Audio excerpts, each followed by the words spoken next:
大陆男艺人高云翔去年3月在澳洲涉嫌性侵一名女编导，遭当地警方逮捕。现在案发将近1年，虽然高云翔申请保释成功，但仍需佩戴电子脚镣及受多项限制。据了解，高云翔今25日正式开庭，未料又面临7项新指控，全身而退的几率看来微乎其微。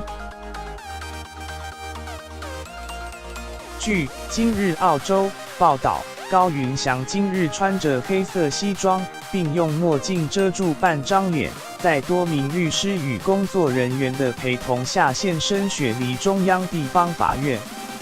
据了解，高云翔分别被控2项严重猥亵罪、5项共同严重性侵、剥夺人身自由罪，后者最重可判处终身监禁，而严重猥亵罪最高则可判量刑7年。